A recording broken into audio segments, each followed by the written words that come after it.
Hey everybody, and welcome to the Hot Tag with your girl Izzy. Today I am so excited to be joined by somebody who's been making a splash on AEW. She is 5 foot fine and sweeter than wine, and she is straight out of your mama's kitchen. She is Red Velvet. What is going on? What's up? I'm How so are happy. you? I'm great.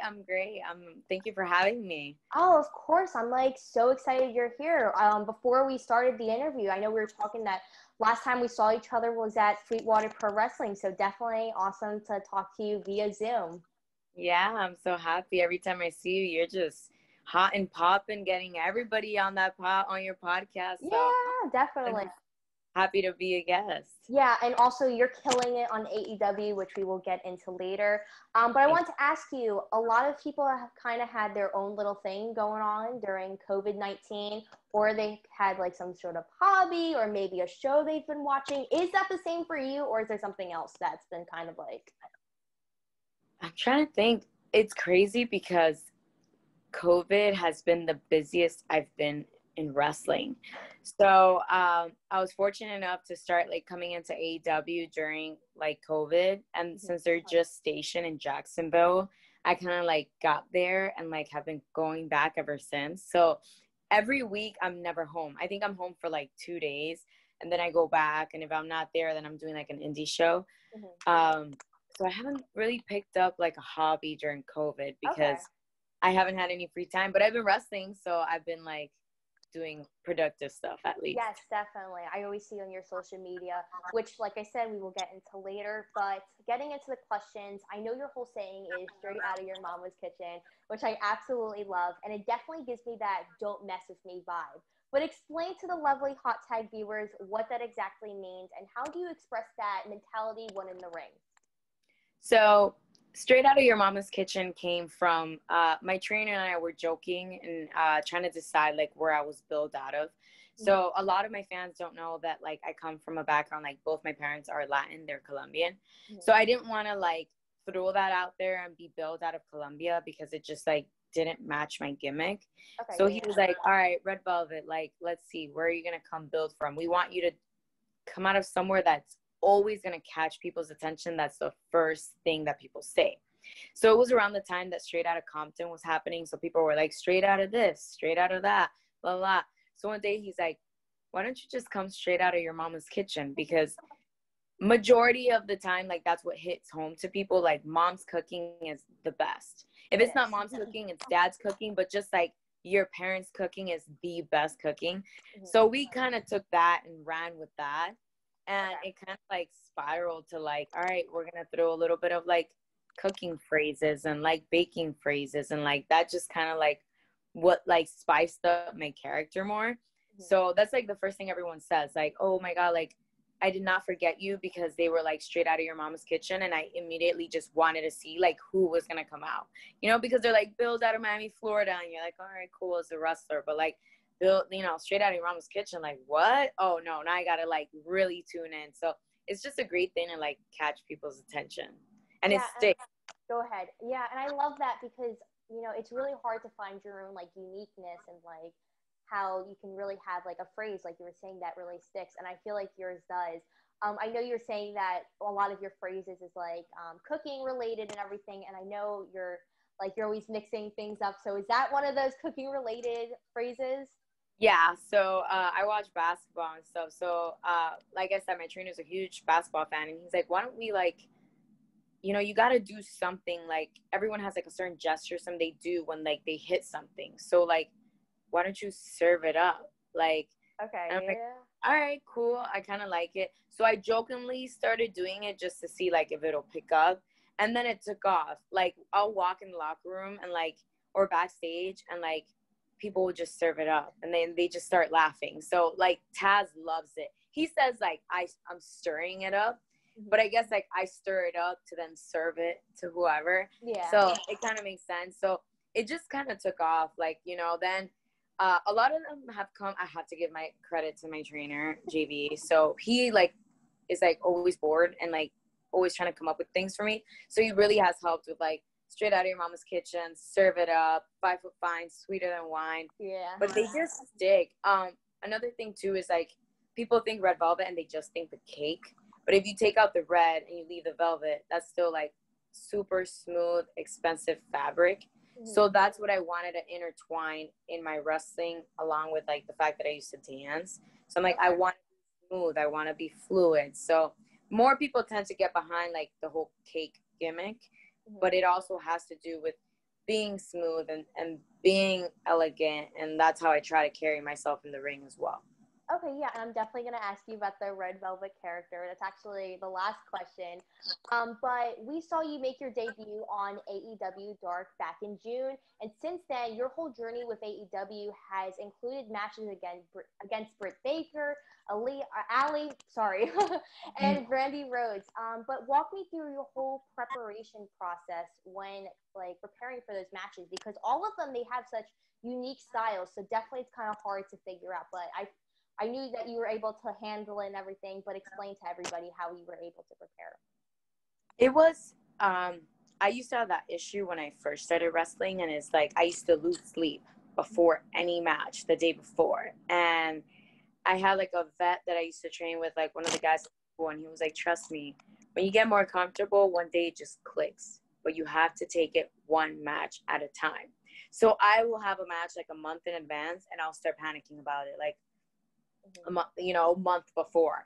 So what I started doing was just like, all right, wait till you get there, see what the task is, see what the match is, see what the overall goal of the end of the match is, and cross that bridge when you get there.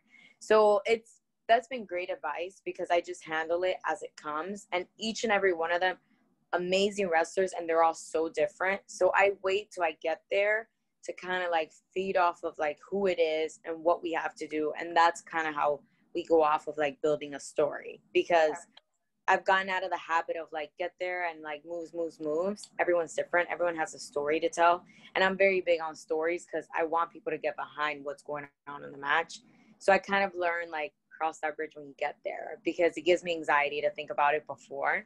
So I kind of just prepare, like obviously have my things of like what I kind of want to do and stuff like that, but I wait to see who it is and what I can take from what's going on to go from there.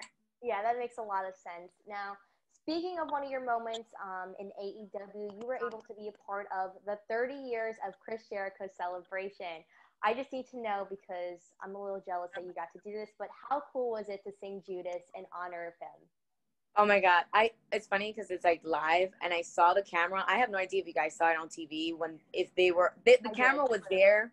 I don't know about, I was the one on it, but it was great. I mean, just even I watched Jericho since when I was 9. That was like, yeah, who doesn't? Almost 10 years ago, 10, 20 years ago, it's Jericho. So to even be in the same locker room with him now and be a part of 30 years that he's entertained all of us, it was an honor. And it sometimes like hits you, like you don't want to be starstruck or nothing, because everyone's human, but like you walk backstage and you kind of look around and you're like, when I didn't even think I wanted to be a wrestler and I was watching these people on TV, like I'm in the same locker room with them. So it's a very humbling experience, but it was great. That's like, I was so jealous, and I was like, oh my God, because I love that song. Like whenever he comes out, whenever I'm at home, like I'm singing it with my family. And when I was at All Out, I was like screaming it with everybody. So definitely I was like, oh my God, she's so lucky that she gets to do that. Like definitely cool. Do you know the lyrics to Judas, or was it like, I have no clue what I'm singing? No, it's funny because I was like, all right, his 30th anniversary is coming up, and I never sing it because obviously like he's a heel and I'm not. So I'm like, I am not going to put you over by singing your song. But everyone, like, even though he's out killing people being a heel, they just get behind the song. The song is so catchy. So, like, like the main parts and stuff. So I'm like, I want to, like, really get in depth and, like, let me see what he's really saying. So, like, a week ago, I went on YouTube and I'm like, let me do, like, the lyric video. And then the camera was there and I was like, oh, my God, hopefully they don't catch me in a part where I don't know all the lyrics. But, like, majority of the song, like, it's just – like you catch on super quick. But I was like, you know what, it's his anniversary, like let me give in. I like the song, like I'm gonna sing it anyway. So I guess they showed me singing it. I don't know. Yeah, because I saw you and Kylan King singing it, and I was like, oh my God, I got super excited because like I love you guys both. So I was like, yes, get it. So I think you know the lyrics. You did great. Thanks. So going into a little bit of your personal life, I know on social media that you post a lot about you and your niece, and I see how close you guys are, which I think is adorable. But with being in this industry, you're constantly traveling and you're kind of used to being away from family. How do you tell yourself, even though I'm away from the people that I love, I'm doing something that I absolutely love? And in this case for you, it's pro wrestling.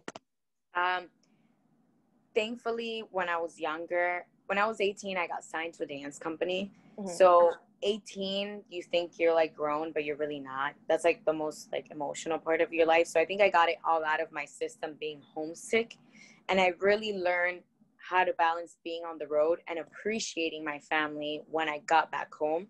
Mm-hmm. And I kind of have that in the bag now with wrestling. But seeing my niece grow up, she's 2 years old. She knows how to back bump. She knows how to front bump. She knows how to leg drop. She leg drops only on Minnie, and I have to tell her leg drop on Minnie Mouse, and she'll do it. And she knows how to tie up. 2 years old, way further than I ever would have been. So just seeing her like watch me on the TV, and she's like, she calls me Titi, so she's like, oh, it's Titi, it's Titi.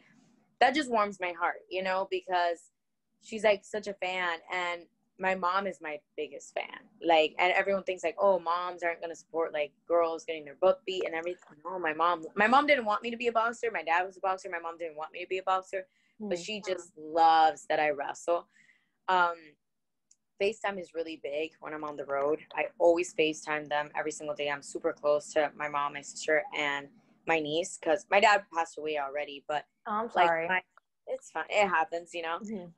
Every time I get out there in the ring, you know, I bless myself, and I always tell him to look after me. So he's up there looking. I hope I'm making him proud. I think you are, because you're doing great. But my family's great. So FaceTime has been a big help. Thank God for technology. Because when I'm away, like video call, you know, really helps. And she's old enough to know when I'm gone, because she's sometimes mean to me when I get back home. Like, you've been gone for so long. But I've juggled pretty well the balance. Any little chance I get, even during tapings, to have a phone call, make a phone call, I do it, because life is short. So definitely. Yeah, I love that about you. Family always comes first. Now, always. I know you were talking about how your dad was a boxer and your mom didn't really want you to be a boxer. Was that kind of your first like, oh, I really want to do that when I'm older? Or was it like, oh, this is like almost like a backup for me?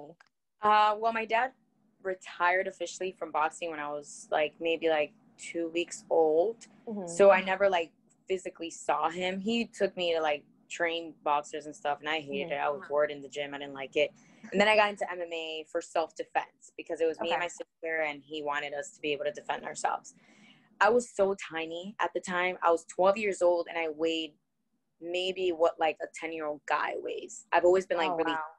So I could never match up to like fight somebody. So my mom was like, I don't want you putting on extra weight on purpose to wrestle guys that are bigger than you, you know? And like my dad ended up having Parkinson and Alzheimer's. So she's like, it's a lot of trauma to the head, and I just don't want that for you. And I just like, boxing never really took any of my interest. So later on, when I did dance and I started watching wrestling, I'm like, man, I can fight people. I can do everything I do in dance by entertaining people, and like put it all in one place. Like, let's try this out. You know, I watched wrestling since I was 9, and I saw Lita, and like I had my mom, like she used to like alter and make clothes, and she made me like that one piece that she used to wear when she first debuted. She like made me one, and I joked about how I was going to be a wrestler. And then I stopped watching wrestling. I devoted my life to dance, and then full circle life came around, and I started wrestling, and here I am. But I never had an interest in boxing. I just always wanted to do like a sport that was, I could do a sport, I can be physical, I can kind of fight, but I always liked the pretty entertainment aspect, and that's wrestling. So it came on. I love that you were saying that your mom never really wanted you to face like all the bigger guys because you were smaller. And I'm totally in the same boat with you, because when I was at my BJJ gyms, there was like a bunch of guys. So like I was the smallest, and even at my amateur wrestling gym, like I was the only girl. So like definitely it's kind of hard fitting in and everything. I know you were talking about Lita. Was Lita kind of the one that really inspired you to say, this is what I want to do? Oh, definitely. Lita, the Hardys. Okay. Lita the Hardys, I bonded more with them because they were like smaller, like, you know, petite. So I always saw myself as I could do the same things that they could. And at the time, Lita was like, you know, she was a badass. Like, she was all tattooed. Like, I was 9 years old. Like, what, tattoos? Like, oh my God, her thongs hanging out. Like, but she wasn't a diva. She was just like beautiful on the outside and like badass. Like, man, like she really can wrestle, and she's doing things better than the guys and doing things that women weren't doing. Like, nobody was doing moonsaults, like all these crazy like head scissors, hurricanranas, like nobody was doing that. So I was like, man, like I like that, you know? So she really was like the woman that like set it for me. And then the Hardys, I was just like in love with them. So then came Jericho. It's funny, I see him now too. I'm like, oh, I had a crush on you when I was 9. This is weird. But yeah, Attitude Era was definitely like my era that like pushed me to wrestling. That's so cool. And I feel like we all love Lita for that reason, for just being so cool and different than everybody else. So now we're going to jump into one of the last questions, which I'm kind of sad about because we had a great conversation. But with you being Red Velvet, of course, a lot of people, like you said, go to think of the cake flavor. But I know you were saying how you want to like almost be like smooth, like the material. Yeah. Is there like a favorite cake flavor that's like your go-to? Or is there like a fabric that's your go-to when you're like wearing clothes or anything really like It's funny because like wearing clothes, I hate wearing velvet because it's like kind of, it's always hot. It is. Like hot fabric. It's beautiful. It is. But like I wouldn't wear it.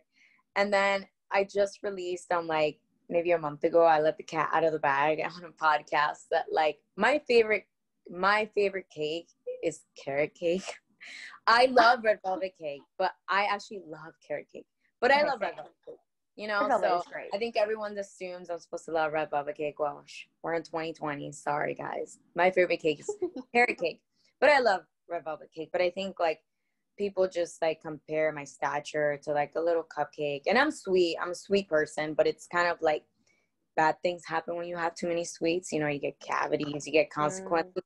That's kind of how I am when you, like, piss me off. Like, I'm all sweet and good, but if you piss me off, you're in trouble. So I always try to make it like the gimmick is surrounded around like the whole cake and everything, because it just gives me more depth for like creativity. But as far as like in-ring work, I try to stay with like smooth, like the fabric, elegant, flowy, and then throwing in my dance background, which is a huge part of me and of who Red Velvet is. Okay, yeah, and I definitely think you're all flowy, like you're very smooth. There's nothing that's like robotic or anything. But speaking of your matches and all your social medias, where can everybody find you and some of your action? So, Twitter, I'm the Red Velvet with 2 T's. Instagram, I'm LA_Velvet with 2 T's. Facebook, you can find me under my shoot name, Stephanie Cardona, because they don't let me put Red Velvet. You guys can follow my YouTube page. I'm on Cameo now, so I said to people, if you want me to break up with your boyfriend for you, I will. I'll send birthday, shout-outs, graduations. I have my shirts on Pro Wrestling Tees. And if you guys are interested in 8x10s, you can DM me on any of my social medias, but please, serious inquiries only if you really want to purchase an autographed 8x10. I have 8x10s, 4x6s, and some limited 5-foot fine sweeter than wine pins that once they're out, I'm not going to have any more. All that you guys can DM me about. Yes. And everybody, make sure you go check out all her social medias. And as she said, she has some amazing limited edition pins. Those sound like really cool. Like, I'm in love with those already, even though I've never seen them. They're adorable. And I just wanted to say thank you so much for joining me today. Like, I had a great time. You're doing some great things on AEW. Like, whenever I watch you, like, I'm like a proud mom, even though I'm 13 years old. I'm like, yes, get it. So yeah, thank you so much. Thank you for having me. I'm so happy I was able to be part of the Hot Tag. Oh, yeah, definitely. And thank you guys for joining me on this episode of the Hot Tag with your girl Izzy and Red Velvet. I will see you guys next time.